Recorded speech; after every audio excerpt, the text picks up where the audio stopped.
Good afternoon. Hello, everyone. Thank you for joining another Doppelhouse Crowdcast. I'm excited to have here with me today Jack Skelley and Ed Rosenthal. I don't have an echo there. Hopefully that's better.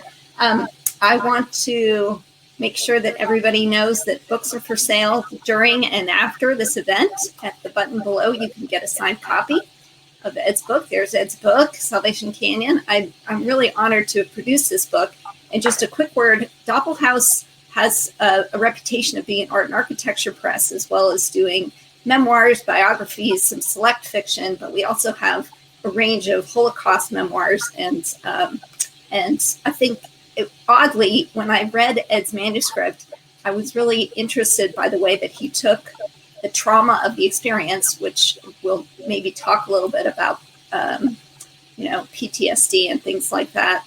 He took that and through his artist's eye, through his poet's eye, was able to transform the experience into something that's a wonderful lesson for people and an experience that we can go through with him and learn on the journey and become fascinated by the way that his brain actually performed artistic maneuvers that helped him survive. That's sort of part of what we're going to talk about here today. So I want to just introduce our two speakers. Jack Skelley is a poet, writer, and musician and publicist who lives in Culver City. And I want to make sure you know that a new album from his punk surf band, Lawndale, is coming out this year. And that in a couple months, he's going to be, or in September, he'll be featured in the Beyond Baroque section of the Made in LA 2020, which is going to appear at the Huntington Museum. So make sure you check out Jack's Cave, which I hear was helped constructed in a way of like a haunted house, and his music and flyers and his poetry, and that should be really interesting. So our memoirist here, Ed Rosenthal, in his characteristic violet color, he's a poet broker, and he's been a real estate broker of historic properties in downtown LA for about 40 years. And I asked him if he was retired, and he just said, not yet. So I think that's an intention. He's a new grandfather as of this year. Ed is a wonderful person to work with. He has a very dry and wry sense of humor. And there was one point, he was saying something to me about some of the buyers downtown and his Marxist tendencies. And I just started laughing, and I had to say, Ed, I'm so sorry I'm laughing. It's not that you're being kind of funny, but not that funny, but I'm just so happy that you're alive. So with that, I'm going to turn it over to Ed and Jack, and I'll pop in every now and then for some other questions. It is great to be alive, if that's what you mean. But actually, part of the motivation, obviously, for that trip and all of them was just to get out of Dodge and get away from the commercial real estate. So I've always been in a struggle with it. It's not in your clients are on the call, so we can't be too negative about it since some of the clients are on the call. But I actually enjoyed being a poet broker, and Carrie's helped me dig up my archive of what was this thing, poet broker, and it's a pretty large record of someone that did operate inside the commercial real estate business, but was involved in a lot of poetry and a lot of events as a poet, and I became known as a poet broker. And I use the poetry in the business deals also, which is kind of fun. I think that's unique.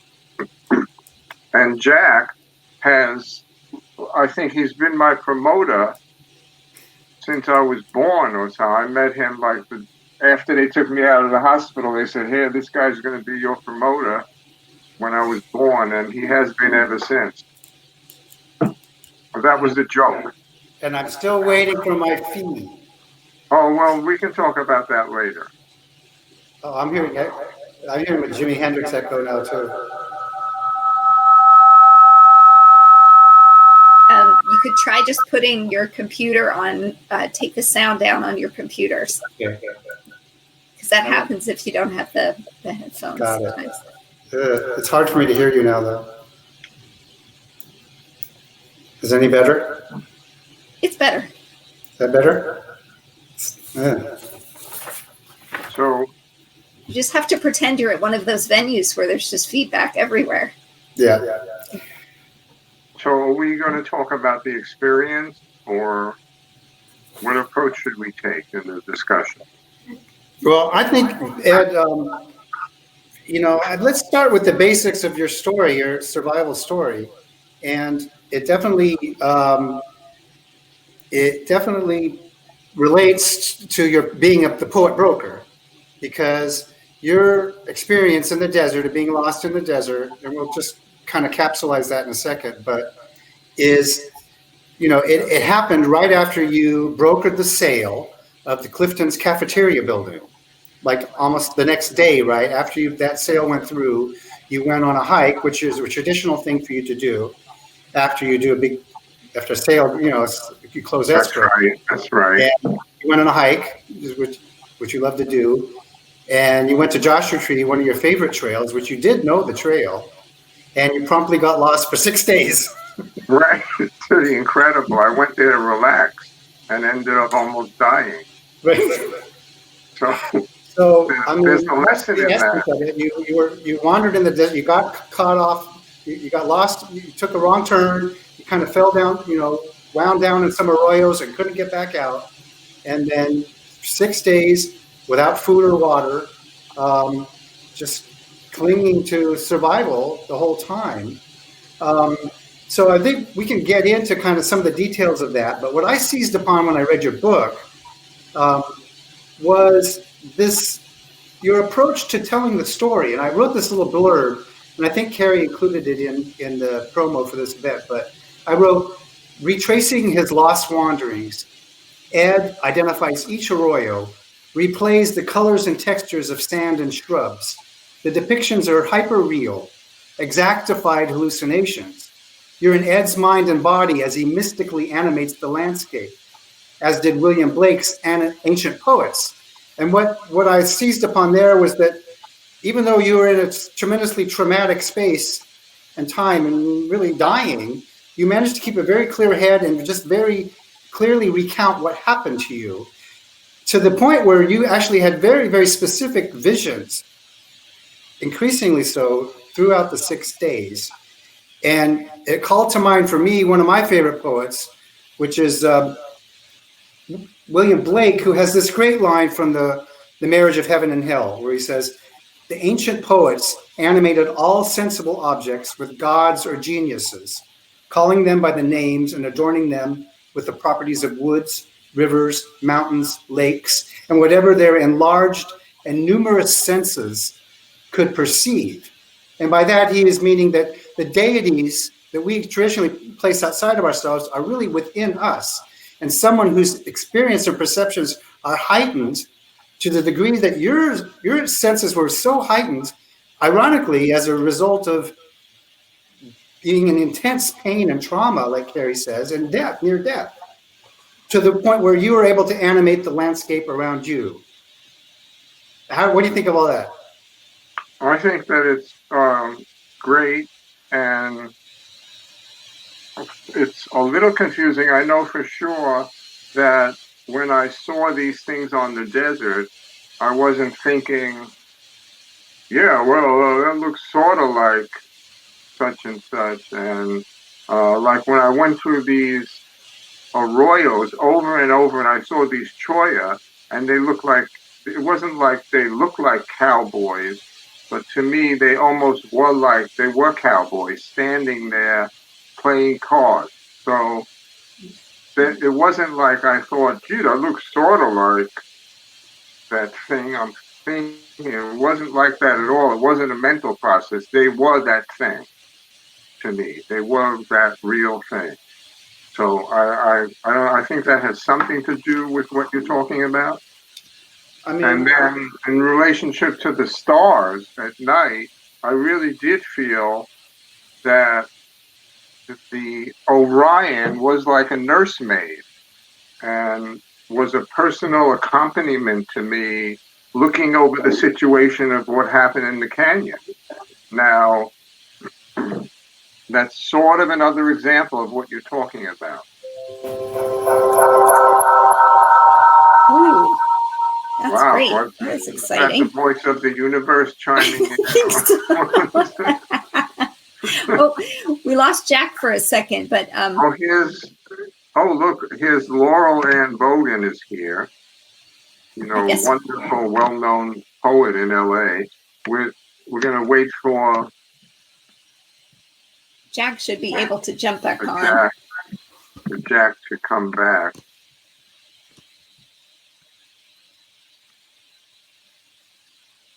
He's anyway, while he's doing that, I think, Ed, something that I can ask you about, you know, you're sort of getting into this now, but you were wandering for quite a while.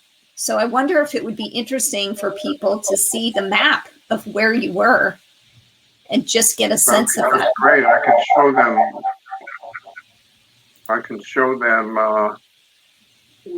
I can tell them a little bit about what went on from day to day. But I want everyone to know that the first day was really obviously it was the longest day of my life, but it was the longest day in clockwise and mileage-wise. The very first day, something happened, and then I was off on this tier after the initial mistake, and then I just kept going. So if I could show you, okay, this is the search. This isn't me, this is the search. Can we come? We need to go further down in the map. But that's where you started, right? You started up here at the top. Well, I start up here at the top, in the Black Rock Canyon area. And then I ended up so far away down here in this area. Here. Over here, approximately, 15 to 8 miles south of where I started out in the parking lot.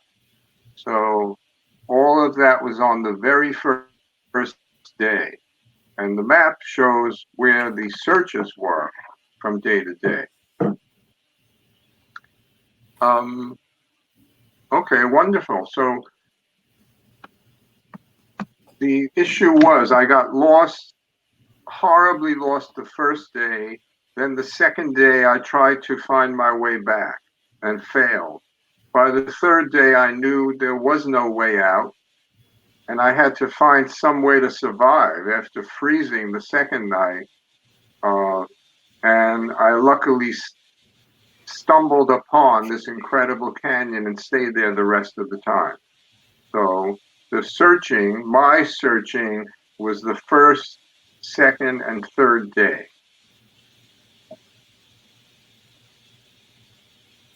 Can I add anything to that? Or, I made a mistake the very first day. Should I read that passage where I decided to jump off the hill? Well, I think you just said it.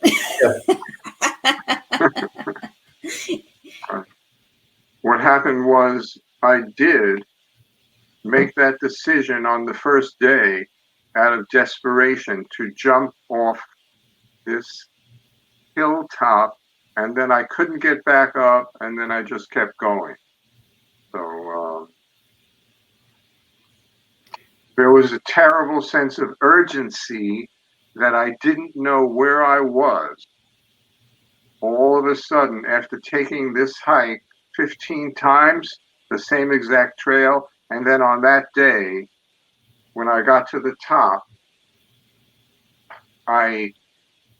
after seeing the view and loving the view and having a great lunch, I then came back. I thought it was over, and I started to come downhill, and that's when I got lost and saw, oh my God, what is this? I don't know where I am. And I searched the hilltop here and there and everywhere to locate again the trail. And failing that, I somehow saw down below, well, that looks like a trail. And I went for it. And to be honest with you, I'm not very sorry about it at all, because of the experience that I had, all the things Jack is talking about. And of course, I survived. That's a plus. That's obviously a plus to survive, but it's also the experience was just a complete departure from reality, Well, from my normal reality. talk about that for a little bit. Oh, my voice is still doing that weird thing, isn't it? Can you hear me okay, though? Yeah, Okay. you're fine. So how did it change you? I sure love plants. I get along great, much better with plants now. I hate to admit it than with people, but Why is that? I don't know what happened exactly, but after spending that time alone on the desert, all that time, when I came back, I just felt like these plants were like relatives and people almost. Uh, there are parts of the memoir um, where that were cut out with my experience of experiencing a plant as reminding me a lot of a particular friend I grew up with in the projects, things like that. So I had spent so much time with them that they became kind of my new community. And then for the longest time,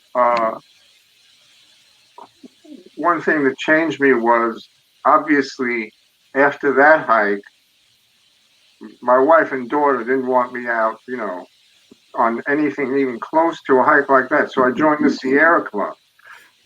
So for quite a long time, I'm in the Sierra Club, and a lot of the time on our hikes, all I would be saying to them was, "Wow, this is beautiful." Over and over, "Oh, that's amazing. Wow, this is gorgeous." And it was all about these, wherever we hike, anything with trees and rocks, and in the Santa Monica Mountains, I think. So that's one thing that happened. Okay. Now, the last few days of your experience there were primarily in one area, right? The one canyon. Yes, yes, almost 4 days, yeah. Almost 4. And is that where you first encountered your friend, the horsefly? That's where I noticed that this fly had taken up companionship with me and stuck with me wherever I was in that last canyon. And then we became really quite close. So tell us about that. This fly landed on That's your arm or your leg? that's another thing that the reality of the experience is such that it's not like you think, well, I saw that show where this guy was friendly with a beach ball and this other. No, it's not. And so I think I should befriend this fly. No, it's not. Your real experience in a situation like that is, oh, at least this fly is here. This fly is my friend. And that my fly was like my best friend for 4 days. So the fly would alight on your body and just stick with you the whole time, day Right. after day, even after you're sort of struggling still to find a new place, find shade, try to position yourself. The fly would follow you. Isn't that right? That's right. It's mostly stay on my wrist. On your wrist. Yeah. And you didn't want to swat it away. No, then I didn't even think of it. It's so interesting. Really, So that's the first thought in mine is, get rid of the. I know, but then I wrote a poem about that. But we're not pushing the poetry book today.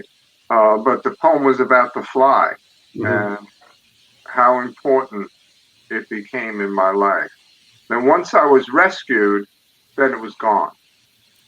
And once the helicopter came in, the fly left. So, yeah, that's interesting too.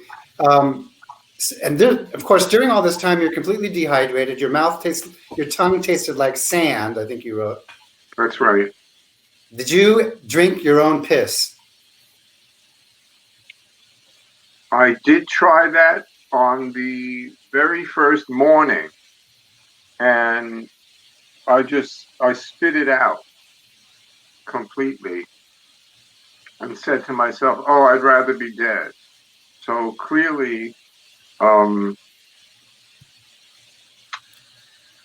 I think that's quite a contrast with some of these hardy types that would go out and, really they're going to drink it no matter what. Like Bear Grylls, I went on his show, Right. and they're basically, I don't know why I'm mentioning that, but there's a contrast between me, this regular guy that thinks he's going on a nice 3-hour hike to relax, and these adventurer types that are really going out there to explore the universe, which I really wasn't. It was supposed to be just a few-hour hike and to relax. So Right. I spit up that urine, and that was on the very first morning.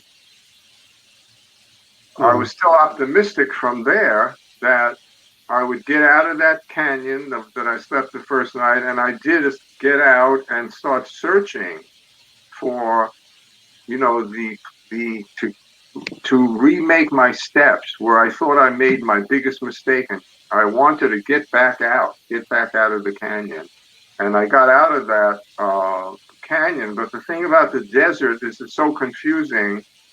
I somehow ended up on the third day passing through that canyon again.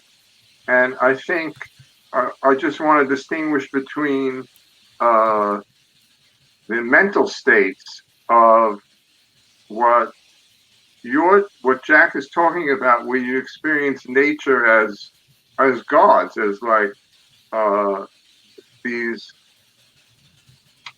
gods you believed in or gods you've heard of actually are part of the rocks and the sky and the dirt and all of that. That's what Jack is talking about. But there's also like having no reality at all. So when I went through that canyon, on the third day, it was like I try to describe how I'm really not present, sort of. My body's there, but my mind is not, and that's another thing that I went through on the day. Describe that a little bit. Your body obviously was racked with pain. How could you dissociate your body from your mind, or why did that happen, do you think? Well, I didn't feel much pain. I just felt empty. Like I think I can,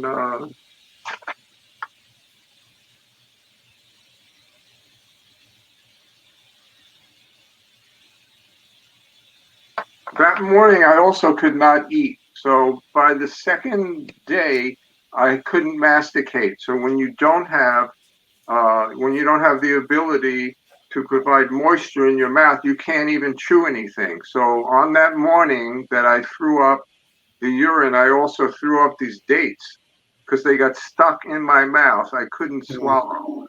So here on the third day, I'm coming back and I'm at that place.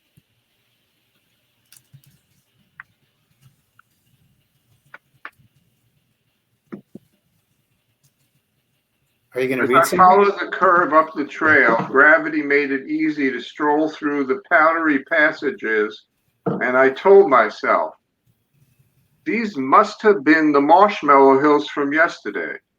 The rising sun was now behind me, throwing my shadow ahead. The daytime full moon was up in the pale blue sky in front of me. I no longer needed to find any landmark or navigable feature, only a safe place to stay. After a 20-minute walk, my boot almost stepped on something that made no sense at all. My plastic bag with dates inside. I couldn't begin to contemplate the why and wherefore of it, but again, the desert had surprised me. The dates marked a spot I'd left 24 hours earlier, and it was much hotter than when I had left. My thirst had taken over.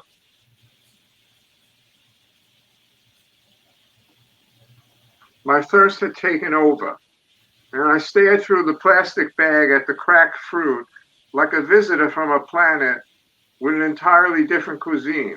My mouth too dry to even want to taste them. I was an empty body standing there. I looked behind me at the uneven wall of giant teeth I had struggled to climb a day before. Puzzled, I had come down without noticing it. And baffled, I'd found myself on the same sandy landing. But the wall, the landing, and the dates were all separate visuals to me, not part of a place called Baby Canyon. My shadow pointed in the direction of the moon on the lip of a sandstone ridge ahead. I followed the hard bleached road up and over. So I'm trying to describe that even though it's the same place I had been before, my experience of it is like surprise, like how did I get here? And I'm not the same, I'm already not the same person that was there before. Now, you just Very mentioned the exciting, moon. but what's that? You mentioned the moon, and that brings me back to some of the other sort of mystical apprehensions you had. Um, the moon became a friend of yours. The constellation Orion, which you also just mentioned. You also had an encounter with a mysterious coyote. And towards the end, you had these almost grandiose mystical experiences where you had visions. One was a vision of sort of these medieval warriors. I think this was maybe the last day. Medieval warriors sort of climbing up the canyon. We have very exactified descriptions of these creatures that you saw, these warriors. You also had what seems to be sort of a quasi Jesus figure that you encountered, but 15, 20 feet high or something. And do you want to describe some of these later sort of very, very dramatic, visions you had? Well, not until I finished selling the book to the Jewish community. But yes, all of them were quite astounding. I don't want to make it sound like a grab bag where, like a collection of archetypes or images, but if we go one by one, the moon, I certainly felt the moon was like my mother and was a really important companion, and I really trusted the moon. Once I gave up on the sun, God, I couldn't wait to get away from the sun, but the moon was almost, I relied on it behind me on my shoulder as a directional to keep me going back toward where I came from. So I just felt really like I could trust the moon as if it was, I had a personal relationship with the moon, and I felt I could really trust it to help me get out of that situation. But I was wrong. Ultimately, it wasn't true. Go ahead. Could I ask you something, Ed? Because this seems like a good place to just jump in a little bit about the flashbacks and how the book is constructed back and forth with flashbacks to your family and a kind of an integration of lots of different parts of your growing up in the projects and who your mother was and who your father was and your relationship to them, and that these things, they kind of just come in and then fade out. They're just momentary passing recollections. So how did that occur to you while you were those actually happening, or was that part of the process of writing the memoir and discovering the experience from the writer's point of view that you had those connections? Yes, the book, the writing of the book itself is very interesting, and the method of the Susan Weiler and the Sitting to Write program is,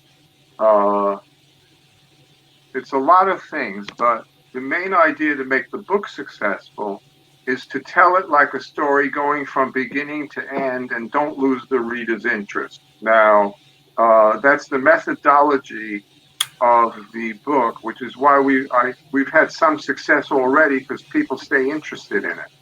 So you go from beginning to end as if you're sitting around a campfire. then part of the process was meditation. So the things that came up, these memories from the past, came out of meditation, and and they fit right into the narrative, because when you're in a situation like that, you automatically connect to whatever gives you sustenance or fear in the past naturally, and those things that come up belong in the narrative, even if you discovered them in meditation. So that was there's a few things involved here. One is the process of writing the book, which is so different than, well, what did the character experience in the desert, and getting him there is different from the methodology of writing the book. But I had to cut out a lot of things that just did not add to the narrative. And then even if I thought they were important, like major things that happened downtown weren't even in the narrative. Right. But there are a series of these flashbacks, like Carrie was saying, to your childhood, growing up in the projects. They're very brief. Stylistically, it's pretty interesting, because maybe just one or two paragraphs sometimes, without any transition, just go, oh, I'm now here, I'm on the playground with my friends, and here's Joe, and here's Eddie. What was it about those stories that you felt was appropriate for your overall narrative arc? Oh, they just fit right in. I'm trying to... Well, they're all a little bit different. When I got to Baby Canyon, then that reminded me so much the first night of my wife's pregnancy with my daughter. So that cut right into that, and it brought about that memory. And then my whole association with the first canyon had to do with babies, and I named it Baby Canyon, and I slept there, and I felt a little bit like a baby myself. The stars was like a cradle over me, and it was okay. I mean, so in that case, the memory was triggered right by the physical experience of pushing the tubes of my water, my whatever you call it, I'm having a senior moment. My water pack was empty, and pushing the tube triggered the whole memory of my wife and daughter and my daughter's birth. So that one there maybe is easier to see where that came from. One of the memories that you relay from your childhood is of an encounter where it felt like you were almost like trying to get rid of some guilt you had as a child for some kind of sticking one of your playmates on another one of your playmates. That's right. That was a major sequence and people have that experience. It's very real. And when you think you're going to die, unless you're really just such an insensitive person, you do think about, oh, what did I do wrong? Yeah. And I guess I don't have that much guilt. I'm sure there's people I've met that would say, hey, Ed, you forgot about, you forgot about this. But the thing that I remember the most was that incident there with this really nice kid who I kind of did get involved with, encouraging his abuse by one of the tough guys. And so that became a major sequence, and that was a reality of the desert. That was real, where I was dying, and I thought about that kid. So that was, that fits in pretty easily.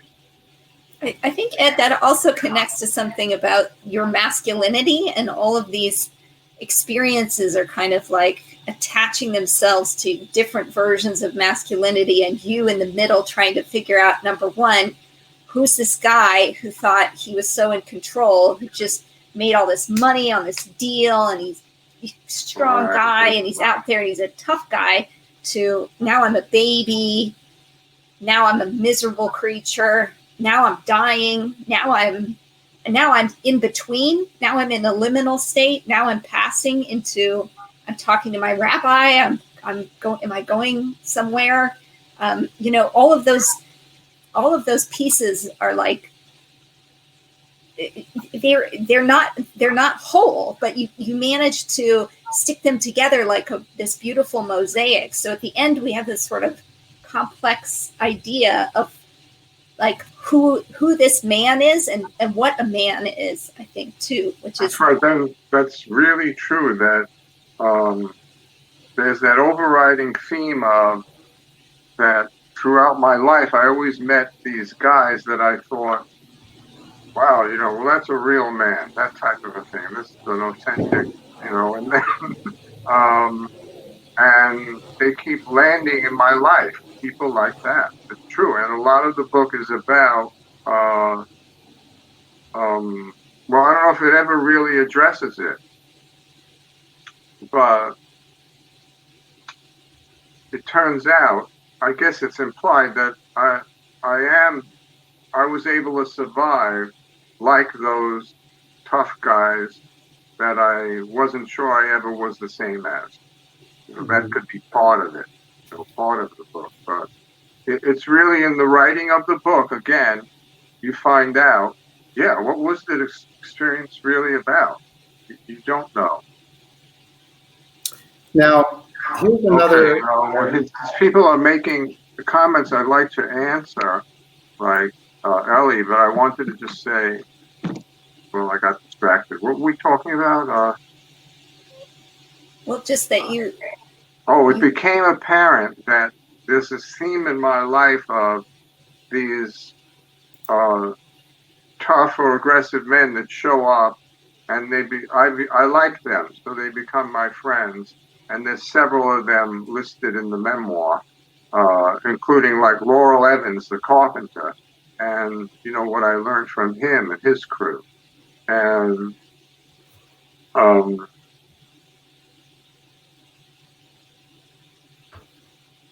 you really learn from an experience like this that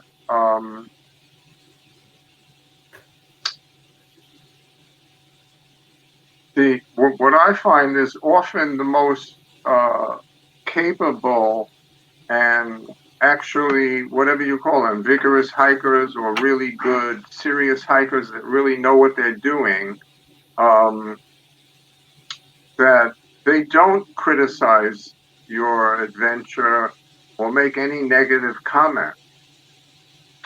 But some men that think they have to live up to like the macho ideal of what a man is supposed to be, they don't particularly like my experience, because my experience wasn't of this guy who, barreled his way out of there. And no, since, I was out there stuck and I gave up and, I waited for the helicopter, and you get some comments from that type of a male.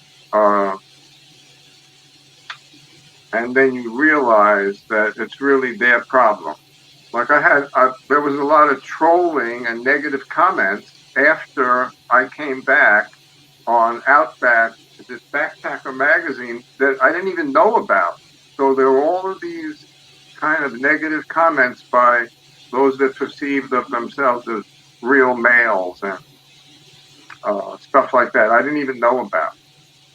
Well, I remember at the time that it happened. You're talking about 10 years ago now.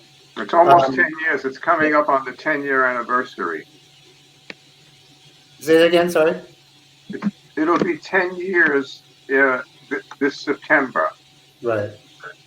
But I remember at the time when the story came out about how you were rescued, there were, your macho male people like complaining on comment boards or whatever about, why are we expending money to rescue people? Right, that type of a thing. Yeah, no, that type of thing. But I can't respond to all of these questions, but Ellie, yeah, that's true. Ed's recollections seem more colorful as he's processed his experiences during the writing of the book. Well, thank you. Yes, that's true. You really learn a lot when you write a memoir. You really want to know, yeah, what did happen? What was that? And then you find out, you know what really took place during the writing. And I don't know what I was just thinking of, because all of these questions, they bring up some good things. Yes, I have processed my experiences and made it, but I also had to learn how to write. So this book resulted from, boy, talk about a long and winding road. I had made several attempts to write this, and then it took forever.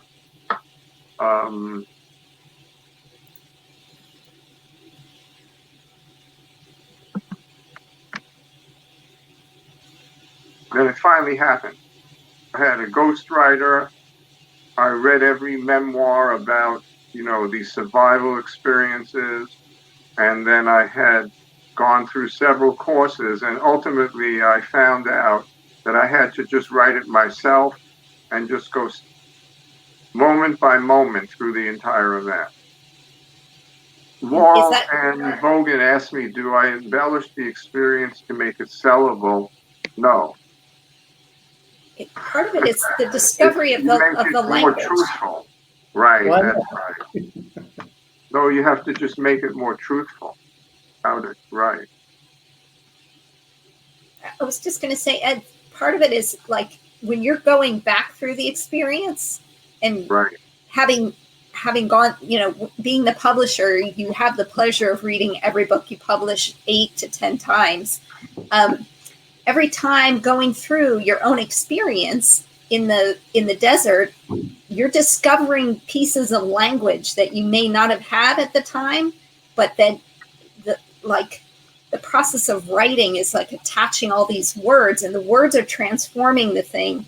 And that's where I find it to be very artful, is that it's not just the retelling of a story, but it's like being in a landscape of language and finding all of those ways that the language leads to the rest of the language. So all those little journeys that you're making through the landscape are part of building a vocabulary. Well said. Yes, I think it's not a matter of embellishing it, but finding the right language. And a lot of it is just using simple language. I would have liked to have more colors, use more colors, but it'll have to wait till the next book, where I'm just a little more fussy now than I was then. But I think I got away with it. In other words, I think it's okay. But I'm working again now on the projects book, because I saw just how important everything that happened in the projects was in my life. That now I'm working on the second book. For people may not know, some of the people here may not know where you grew up. So could you talk about that just a little bit? I grew up in mostly housing projects, the Lower East Side, from when I was 4 till I was 8, and then Rockaway Beach from when I was 8 till I was 20, pretty much in these housing projects.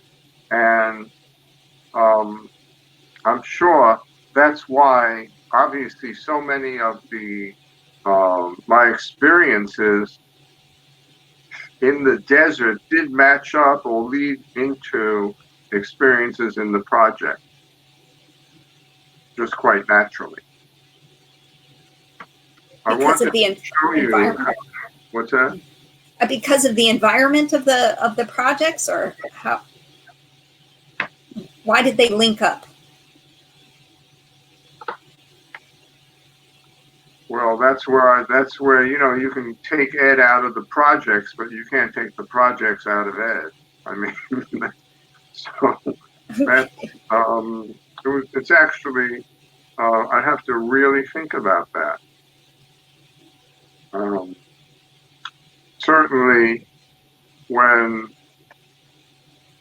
I was in a period of extreme alienation, like pretty recently, when I discovered I had gone in the wrong direction, I think pretty close to that.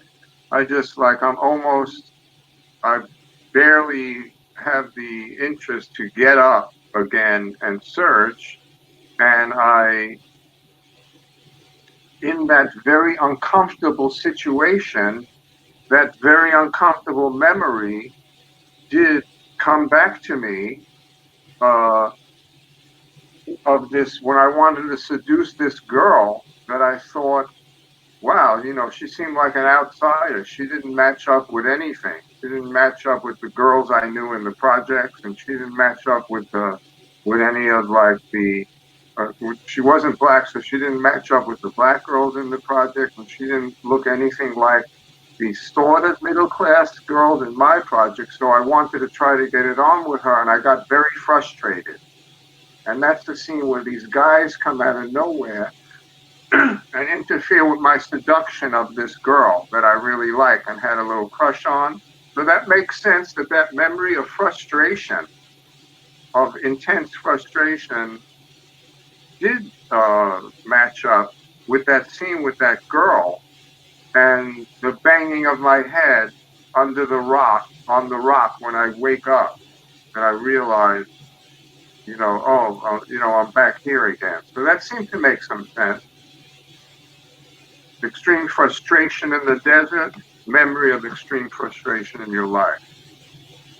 But I really don't want to ignore Jack's insights are really brilliant, because I really did experience the canyon, the sky, the everything as manifestations of, obviously, some of them obviously were gods, or mystical manifestations like the coyote. That's incredible to have a coyote try to stop you from hiking. And then I really believe that coyote wanted to save my life. So I'm not sure. Does that mean that process you're talking about continues after the event? In other words, I still believe that the coyote wanted to save my life and stop me from going on the hike. So whatever, that is real to me. It's not an idea. And there's a question from Ellie Shireen that's just come in that I think you might want. Yeah, it came in through the question portal, so I'll ask it for her. Good. I think the real color is language of your transparent self. Were you concerned that the words could get in the way of that level of honesty? No, not at all. I mean, words could get away. Could they get in the way of the honesty? Well, you can't just, like, what are you supposed to do? You can't meet everyone in the universe and just tell them, oh my God, I just had this experience that was just an astounding departure from reality. I've never seen anything. You have to use words to make it somewhat more explicit. So I think they were an ally rather than an enemy. The words were an ally. And how did that connect with when you picked up your pen? Because that's something Bear Grylls really pointed that out, that the act of deciding to write something on your hat, and maybe I'll show people a picture of the hat. Do you have the hat there?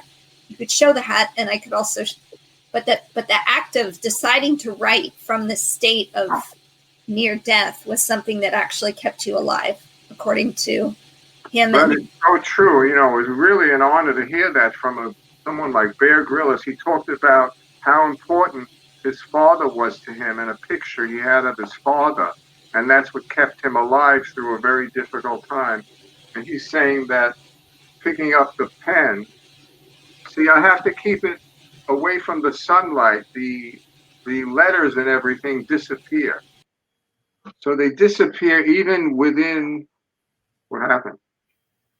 Letters are disappearing, even sheltered from the sun within my box. But Ed, tell us what you wrote on the hat. Well, I wrote quite a few things, but what started it is I really wanted my wife and daughter to understand what had happened. Oh, here, okay. So okay, there you go. There's our hat. I wanted them to know, and I mistakenly thought, well, they'll find the hat. They're going to find the hat. Even if I'm already dead, they'll find the hat. And I started writing on the hat to tell Hillary and Nicole what went on. And then it just went, I found that I felt I had established communication with them. And so it really did help me a lot.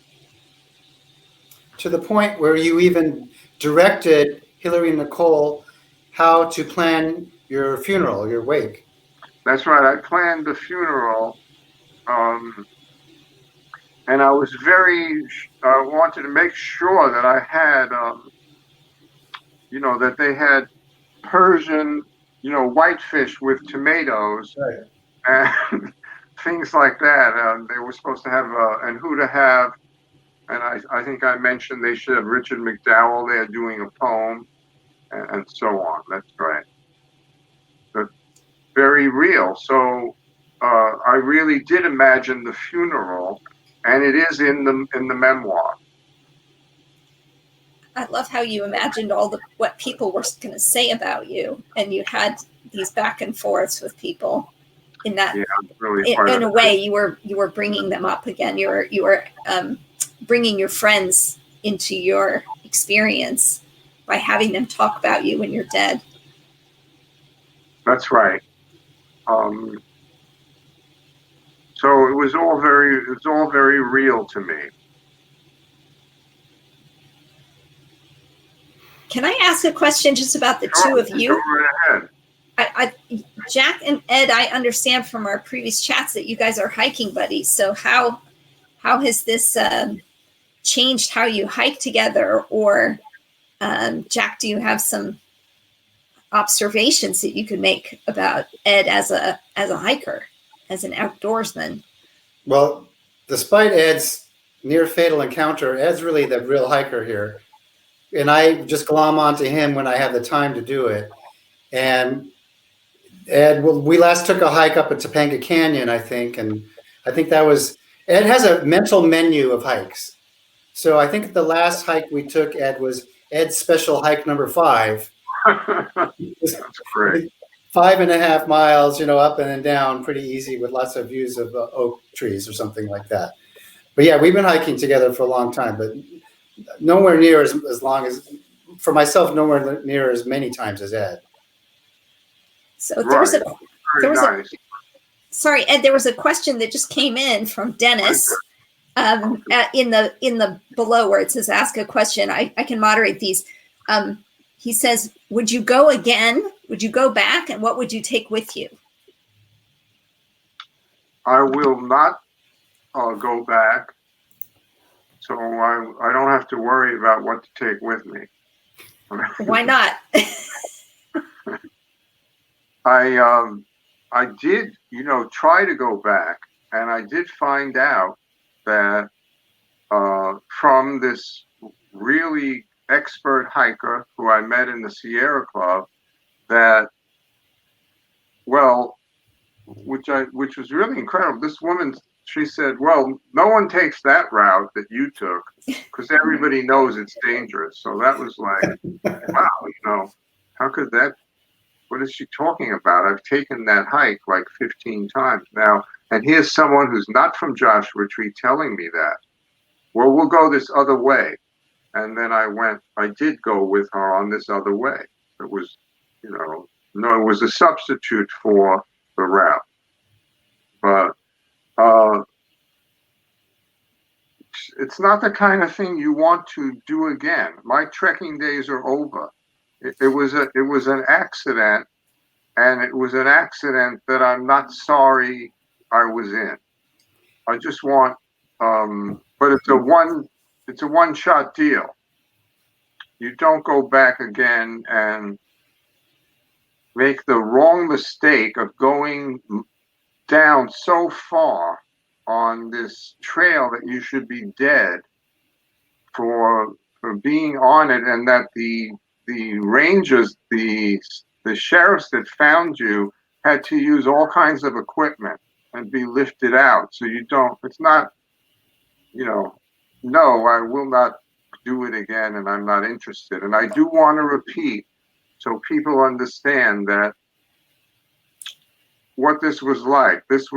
They asked this soldier who was in the Battle of the Bulge, this horrible battle in World War II, where his people got blown up right next to him.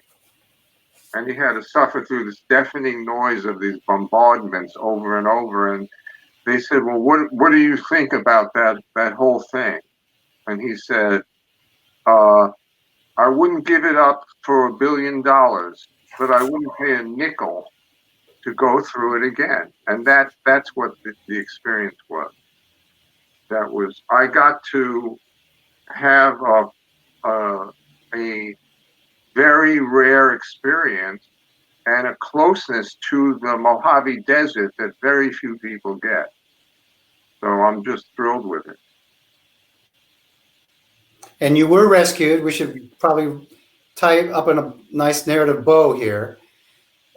Search and rescue found helicopter landed very near you.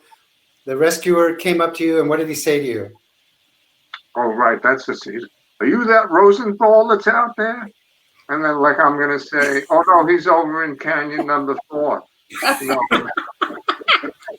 That was, so I still had that, sense of humor, but it's pretty incredible. Well, Ed, we're so glad you're here with us and you're able to tell this story. And I think it's pretty magical. It's a slim volume of 200 pages that feels like poetry and prose at the same time. It's because it's so dense. Oh, we've got a copy here with always show the product. That's right. Does anybody else have any questions? Because we're coming up on 6 o'clock, and I think people probably planned for an hour, but there may still be some other questions. But well, I hope that I've really enjoyed doing this. This is great. 39 people, so we don't know how many were actually on. People came, and then some of them had to leave early, but then everybody who registered has the link, so they'll come back to the recording. And for everybody that's still here, we're going to have this on YouTube, so you can come back to the link and get this. You can share this event from Crowdcast, or go to the Doppelhaus YouTube page or to our website, and you'll see a link to this event. Wonderful. So I guess we'll wrap up if there aren't any other questions, or do either of you have a closing comment you'd like to make? Well, I think, Jack, do you want to tell them about your event? Or no, Carrie mentioned at the beginning the biennial Made in LA series of exhibits, which happens every 2 years at the Hammer and the Huntington Museum, is going to have a very special installation at the Huntington devoted to Beyond Baroque, and I'm a part of that. It's very hard to describe. It's created by this amazing artist, Sabrina Tarasov, who created basically a haunted house based on the people and the artists and writers and poets of that literary art institution in the 80s. You got to see it. It was supposed to open in June. It's probably going to open in late September now. For a preview, they can go on your Instagram. There's a couple pictures. There are a couple of fun flyers. Yeah, you deserve it.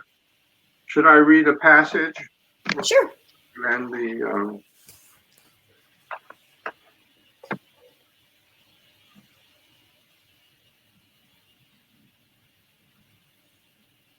the fly launched himself off my wrist to accompany me on the journey. We passed my empty boots, dampened by the night air, and 2 days' worth of pockmarks I had left in the sand. My knees dragged the surface. The only sounds in the canyon, my grunts and the nick of the stick on a large pebble. When I reached the wall, I shoved the filthy orange pack in and leaned against the gray cliff. The fly landed his tiny legs on my wrist. He then lifted 2 vertical feet into the air of the canyon above the nearby sands and suspended himself in space. He fluttered around as I opened the little pack of cream and pulled out the lotion-infused paper. Then he lowered a foot to hover on rapid wing movements steady above my left hand, his skeletal frame like a trick yo-yo. As I sat and rubbed my filthy arms and legs with my right hand, dabbing the dried scabs of the wounds, I admired the blur of his miniature wings in the dry air against the canyon cliffs. He was intent on motionlessness. When I finished dabbing myself, my skinny friend descended in a straight vertical line, like a wiry helicopter, and landed where he liked to hang out, the bottom crease of my forearm.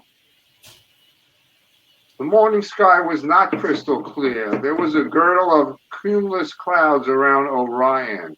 The atmosphere was changing. The hairs on my legs were a bit moist. Orion's thermometer was not visible below his wrist. I sat facing him, the fly on my shoulder. Well, time is flying by. Well, I really want to thank everybody for participating in this, and especially Jack and Carrie. Thank you, Ed. It was a real pleasure to be here with you. We're glad you're alive. Oh, thanks so much. Yeah, no, it is an added bonus. It's an added bonus. Look at this, all these great people here. Yeah. Thank you so much. Thanks, everybody. Thanks, everybody. Okay. Enjoy your afternoon. Ed, we'll talk soon. Thank you. Have a Ed, great I'm looking, and Jack, I'm looking forward to your show. That's going to be a lot of Yeah. fun. Okay. Okay. All right. Bye-bye. Have a great day.